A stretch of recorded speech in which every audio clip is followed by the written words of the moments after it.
Selamat pagi teman-teman. Hari ini kita bakal ngebahas soal prosedur kerja produksi program televisi.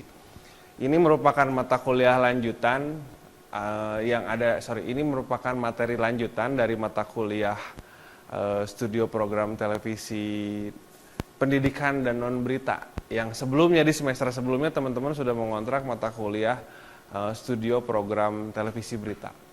Artinya mata kuliah ini bisa ditempuh ketika teman-teman sudah menyelesaikan mata kuliah sebelumnya, yaitu mata kuliah studio program televisi berita. Ada beberapa capaian mata kuliah yang akhirnya perlu dikembangkan dalam mata kuliah ini sehingga akhirnya teman-teman nanti bisa memiliki beberapa kompetensi setelah teman-teman nanti lulus di mata kuliah ini. Salah satunya adalah kita luarannya dalam membuat program televisi tentu saja. Di luar program televisi berita yang memang sudah semester sebelumnya sudah pernah kita kerjakan. Nah, sebelum kita lebih jauh nanti ngebahas soal bagaimana sih sebetulnya prosedur kerja di dalam produksi program televisi pendidikan dan non berita, kita mesti pahami dulu ada beberapa hal yang akhirnya kita perlu sepakati bersama bahwa proses atau tahapan produksi program televisi itu dibagi dalam beberapa hal. Sebetulnya ini hampir sama seperti produksi konten audiovisual lainnya. Artinya ada praproduksi, ada produksi, dan ada pasca produksi. Ya, jadi narasi produksi program televisi selalu diawali dengan ide dan gagasan, tentu saja ya. Jadi ide itu merupakan elemen paling fundamental yang akan menjadi arah dari seluruh proses produksi. Tapi ide aja tuh nggak cukup. Gagasan tersebut perlu dituangkan secara sistematis ke dalam bentuk tulisan, lalu dikomunikasikan kepada seluruh elemen tim produksi gitu kan ya, yang terlibat gitu kan. Jadi dalam hal ini bisa saja ada beberapa poin sih di sini yang mencakup kru itu ada direktur teknik, penata cahaya, penata suara, terus ada desainer hingga sampai ke operator kamera. Artinya memang kolaborasi dari tahap awal inilah yang menjadi dasar dari proses produksi yang terorganisir dan kreatif tentu saja. Lalu kalau kita melihat prosesnya gitu kan, setelah ide itu dirumuskan, penting juga buat teman-teman memahami bahwa gimana sih ide yang sudah diperoleh atau ide yang sudah disusun itu diwujudkan secara efektif untuk mencapai dampak tertentu tentu saja pada audiens ya. Disinilah production model itu berperan. Salah satu pendekatan yang digunakan adalah effect to cause model yang dikembangkan oleh Zettel. Model ini memungkinkan seluruh tim produksi untuk merancang alur kerja berdasarkan hasil atau efek yang dicapai. Artinya produksi tidak hanya dilihat sebagai rangkaian teknis, tapi juga sebagai proses komunikasi yang terarah dan tentu saja efisien. Lalu kalau kita ngelihat prosesnya, tentu saja setelah ini teman-teman butuh menyusun beberapa hal nih di sini gitu kan ya. Kalau kita lihat sekarang kan misalkan diawali dengan misalkan menyusun dulu proposal. Asumsikan bahwa apa yang dilakukan itu selalu berawal dari proposal dulu awalnya. Jadi yang pertama misalkan ketika kita membicarakan soal proses penyusunan proposal dalam sebuah program, kita mesti pahami dulu adalah proses ini merupakan penyusunan dokumen penting yang menjelaskan bagaimana rencana produksi secara menyeluruh. Tentu saja di dalamnya akan tercantum informasi yang sangat dasar seperti judul program, tujuannya apa, target audiensnya siapa, formatnya bagaimana, sinopsis atau treatment sistem produksi hingga perkiraan biaya tentu saja. Proposal ini nggak jadi nggak cuma jadi alat koordinasi internal, tapi juga satu instrumen komunikasi saat program itu nanti dipresentasikan ke pihak pendukung. Misalkan kalau teman-teman atau seorang produser akan mencari sponsor atau presentasi di lembaga penyiaran misalkan ya. Jadi tentu saja proposal itu harus disusun secara komprehensif, meyakinkan dan mudah untuk dipahami tentu saja. Lalu preparing budget, nah ini juga sebenarnya gampang-gampang susah ya. Jadi kalau kita ngelihat yang pertama misalkan setiap produksi itu membutuhkan perencanaan biaya yang matang. Anggaran yang dibagi menjadi 3 tentu saja ya, karena kan dalam proses produksi ada pra-produksi, ada produksi dan pasca produksi. Setiap tahap itu akan memiliki kebutuhan yang berbeda, dimulai dari riset, sewa alat, sampai nyiapin konsumsi misalkan ya, transportasi hingga editing dan distribusi tentu saja. Dengan menyusun anggaran secara rinci sejak awal, potensi pembengkakan biaya dapat diminimalisir tentu saja. Dan produksi akan berjalan sesuai dengan skala yang direncanakan. Ini yang disebut dengan produksi sehat. Artinya nggak ada tuh produksi yang tiba-tiba over budget misalkan di ujungnya gitu kan. Selanjutnya itu proposal tentu saja harus dipresentasiin dong gitu kan. Jadi presentasi proposal merupakan momen penting di mana teman-teman bisa meyakinkan pihak-pihak terkait bahwa program yang akan diproduksi itu layak untuk didukung tentu saja produksinya gitu kan. Artinya kalau proses ini nggak ada nanti repot juga ya. Misalkan bagaimana akhirnya si pihak-pihak pendukung itu mau mengetahui atau bisa tahu bahwa proyek ini tuh layak untuk didukung atau tidak gitu kan. Jadi artinya presentasi itu harus dilakukan secara jelas, itu penting, jelas dan menarik dengan menekankan kekuatan ide, keunggulan format serta relevansi program terhadap kebutuhan audiens atau visi lembaga penyiarannya kayak gimana. Jadi misalkan teman-teman mau bikin program televisi, presentasinya jangan jadi presentasi program vlog di internet, ya harus program televisi. Kita harus mempresentasikan A sampai Z-nya, episodenya ada berapa, tayangnya berapa menit dan yang lain-lain gitu kan. Artinya kemampuan teman-teman untuk menjadi seorang public relation ini di sini akan terlihat. Kemampuan menyampaikan proposal dengan baik itu jadi bagian dari kompetensi teman-teman. Kalau misalkan kita melihat fokus utama dari studio program televisi pendidikan dan non berita ini adalah peran seorang produser. Nah jadi balik lagi, ini adalah poin yang krusial dan penting, menentukan. Baru setelah itu kita ngomongin oke, naskahnya gimana nih gitu kan ya. Naskah atau skripnya itu ketika ini sudah selesai proses praproduksinya, baru kita mau melangkah menuju ke produksi, mulai nih si naskah atau skripnya itu dirumuskan. Artinya penulisan naskah itu menjadi tahap penting karena akan menjadi acuan visual bagi si proses produksinya gitu kan ya nanti. Jadi disinilah si penulis naskah ini tuh harus bisa menginterpretasikan gagasan menjadi narasi visual. Tentu saja berdasarkan dengan nanti kalau misalkan udah selesai nih presenting proposalnya, preparing budgetnya udah selesai. Nah kan itu juga artinya naskah juga perlu disesuaikan ya tentu saja ya dengan proses-proses sebelumnya gitu kan ya. Nah yang nggak terakhir sih ini sebetulnya, ketika mau mulai melakukan produksi barulah gitu kan dalam konsep dalam tahap praproduksi ini kita mencakup banyak hal. Yang pertama dan yang paling penting itu adalah proses penjadwalan tentu saja gitu kan. Penjadwalan ini mesti terperinci. Siapa yang bertugas, kapan dilakukan, dan di mana proses berlangsung harus dipetakan dengan baik gitu kan. Artinya jangan sampai nanti budget yang sudah disusun di awal tiba-tiba meleset ketika proses produksinya nggak benar gitu kan, nggak sesuai. Artinya proses produksinya nanti malah membuat schedule-nya jadi berantakan gitu kan ya.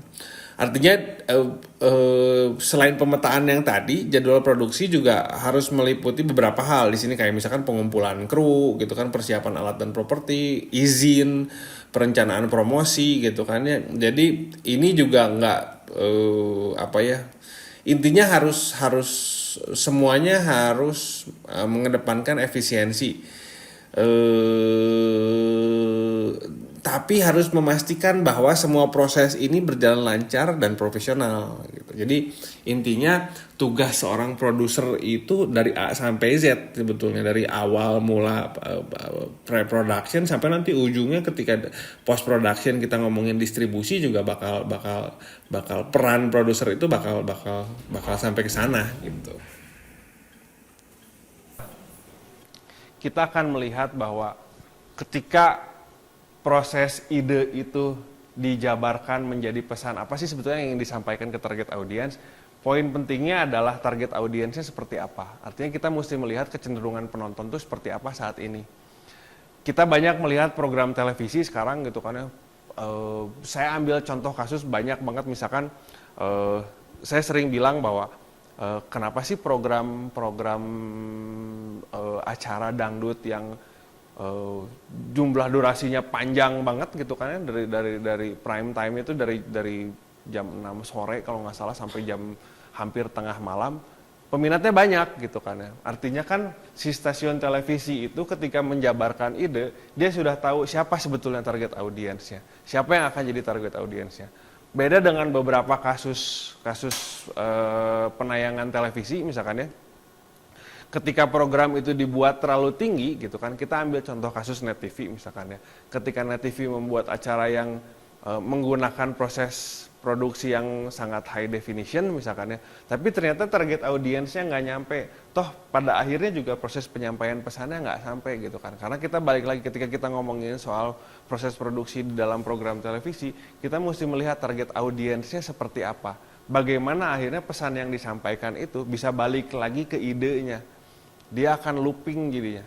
Dia akan melihat sebetulnya pesan yang disampaikannya nyampe nggak sih sebetulnya ke audiens gitu kan.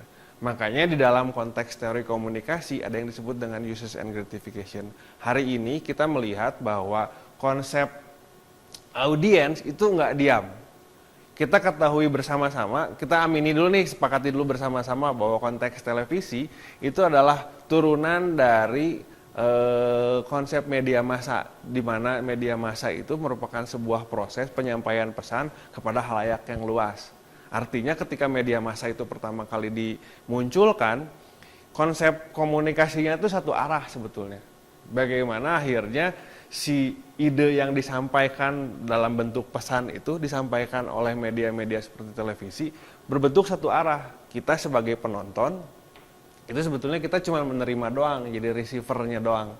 Kita cuma bisa melihat, kadang-kadang kan lucu ya kayak gini kalau kita ngelihat sekarang di lini masa media sosial, suka ada tiba-tiba ibu-ibu misalkan ketika dia lagi nonton sinetron di televisi, terus tiba-tiba dia marah-marah karena si adegan atau ceritanya itu tidak sesuai dengan konsep yang dia harapkan misalkan. Satu sisi ketika kita melihat konsep besar konteks televisi dalam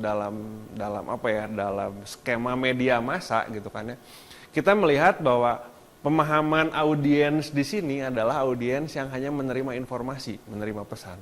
Artinya secara halayak itu bagaimana audiens itu hanya menerima informasi satu arah sebetulnya dari televisi. Makanya dulu ada yang menyebut bahwa televisi itu kan jadi kayak black box. Kita sebetulnya kita hanya bisa melihat, mendengarkan, tapi kita nggak bisa merespon apapun. Nah, itu mungkin sekarang yang akhirnya jadi problem. Jadi saya nggak menampik bahwa problemnya muncul hari ini gitu kan. Bagaimana akhirnya perkembangan televisi saat ini tuh sebetulnya jadi sesuatu yang memang kita mesti pertanyakan lagi gitu kan, apakah masih relevan atau tidak gitu, bagaimana penyampaian ide kepada khalayak itu jadinya satu arah, apakah jadi satu arah. Kelas ini sistemnya sifatnya interaktif, jadi kalau misalkan teman-teman memang ada yang mau bertanya silahkan.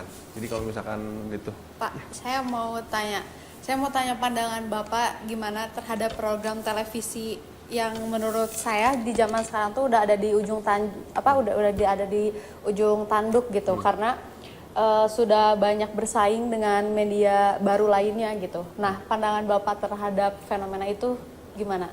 Oke. menarik ya kalau misalkan balik lagi ke materi yang tadi sempat saya sampaikan. Ketika kita punya target audience, kita kaitkan dengan users and gratification, di mana penonton atau audiens atau pengguna media itu sekarang sifatnya aktif.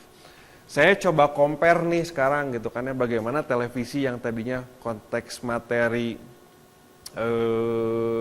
penyampaian pesannya itu satu arah, dengan konteks media massa atau media baru di mana akhirnya audiens itu bukan jadi target yang pasif tapi jadi target yang aktif.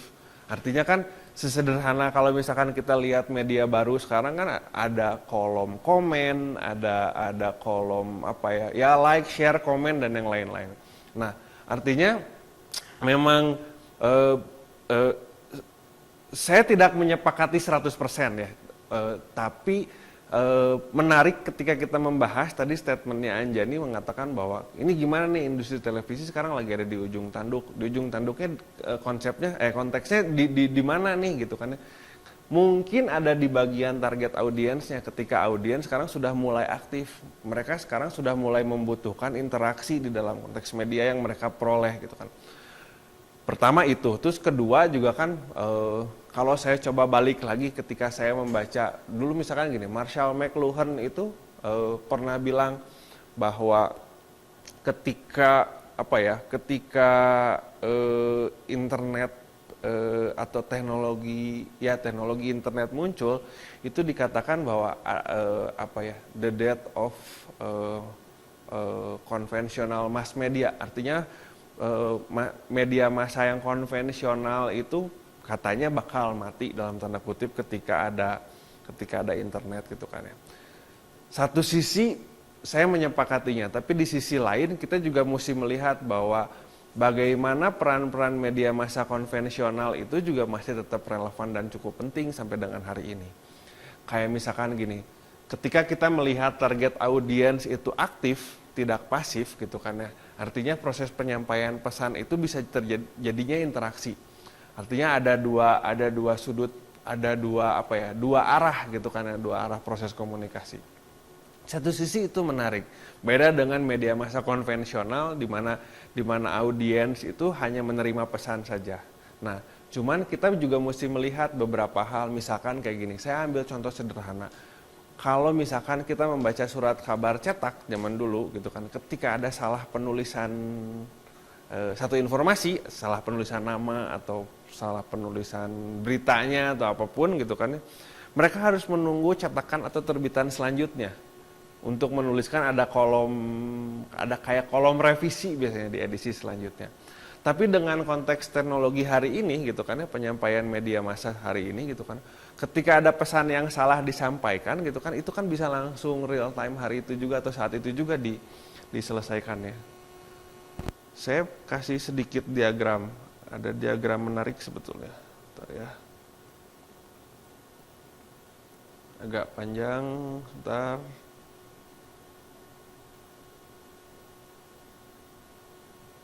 Nah, saya nyoba ngeliatin ini dari flu 2008. Jadi pada dasarnya ketika kita melihat konteks saat ini, ketika kita membicarakan soal media baru, di mana sebelumnya dia sebetulnya cuma ngomongin bagaimana sih sebetulnya jejaring komunikasi itu dibentuk gitu kan ya. Ada penggabungan antara konten yang tadinya hanya diberikan satu arah, lalu bagaimana ini bisa membuat komunikasi dalam bentuk jaringan komunikasi. Lalu ketika ada teknologi yang muncul, akhirnya muncullah ini gitu kan ya. Disinilah konvergensi itu bermain sebetulnya. Bagaimana konvergensi itu muncul di dalam konteks yang lebih besar ketika kita membicarakan proses penyampaian pesan. Artinya gini, ketika kita membicarakan soal proses produksi program televisi, hari ini dengan adanya skema ini, kita bisa melihat bahwa yang terjadi di dalam industri televisi juga kadang-kadang mereka sebetulnya hanya jadi sumber yang menerima konten dari resource di luar industrinya mereka. Karena pada akhirnya ketika hanya membicarakan soal konten doang, mereka akan membicarakan soal proses produksi yang cukup besar. proses produksi yang memakan budget cukup banyak, proses produksi yang memakan waktu cukup panjang misalkan. Dan itu akhirnya jadi tidak relevan ketika mereka sekarang bersaing dengan konsep media baru, di mana orang sekarang sudah bisa membuat portal berita dan portal pesannya masing-masing.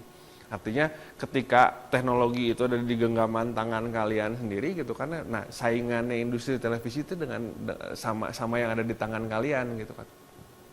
Dengan kata lain, proses produksi pun sekarang harus sudah mulai direduksi nih, mulai dilihat apakah ini masih relevan atau tidak gitu kan dengan kebutuhan hari ini gitu kan ya. Jadi kalau misalkan tadi kata Anjani, sekarang gimana nih misalkan sudah di ujung tanduk nih si konsep industri televisinya.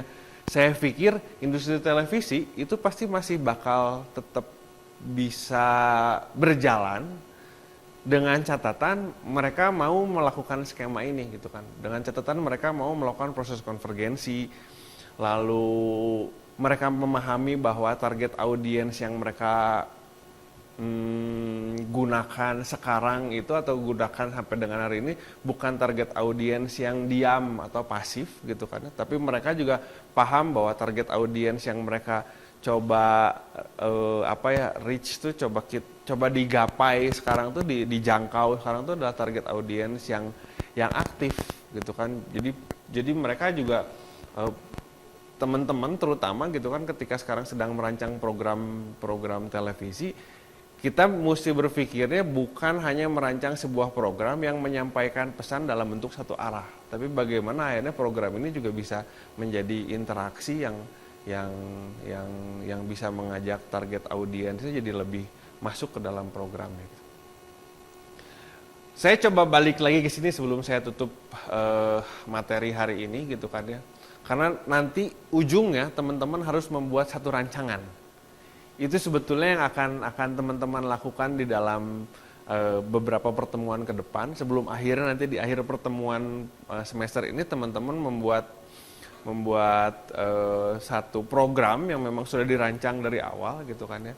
Tapi prosesnya dimulai dari teman-teman membuat sebuah rancangan. Cuman balik lagi ke skema ini, kita mesti paham bahwa walaupun di mata kuliah ini kita membahas soal program televisi pendidikan dan non berita, ada kata televisinya, kontennya ini balik lagi adalah konten televisi, tapi kita mesti paham bahwa ada interaksi yang kita butuhkan di sini. Bagaimana akhirnya program-program yang muncul dari kelas itu atau program-program yang muncul dari mata kuliah ini perlu atau harus bisa beradaptasi dengan konteks media baru yang memang akhirnya sampai dengan hari ini kita masih bergelut di ranah itu. Dengan kata lain, dibutuhkan kreativitas dari teman-teman sebetulnya buat membuat konten seperti apa sih sebetulnya yang menarik dan orang tuh akhirnya bisa bertahan cukup lama untuk menontonnya.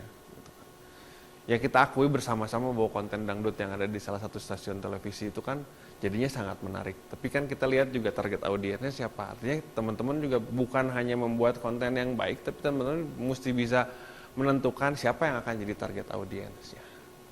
Gitu ya? Oke. Hari ini kayaknya materinya akan kita lanjutkan dengan diskusi teman-teman semuanya gitu kan ya. Silakan nanti bisa dibagi kelompoknya gitu kan ya. Mulai merancang gagasan bareng dengan teman-teman sekelas gitu kan ya. Bisa dibagi kelompok. Cuman nanti report hari ini adalah teman-teman membuat sebuah rancangan yang sifatnya masih dalam tataran yang general. Jadi belum fokus nanti bikin produknya seperti apa, tapi masih gagasan idenya seperti apa sih gitu kan. Misalkan ada beberapa hal yang menarik, misalkan gini. Kalau misalkan kita lihat highlight pariwisata itu menarik. Misalkan program televisi kita lihat banyak banget program televisi yang meng-highlight soal pariwisata atau program kuliner misalkan kayak gitu. Itu juga kan banyak. Tapi itu jadikanlah itu sebuah ide besar. Jangan dulu mengerucut nanti programnya atau produknya harus seperti apa. Tapi kita bikin dari kerangka yang besar dulu. Gitu ya.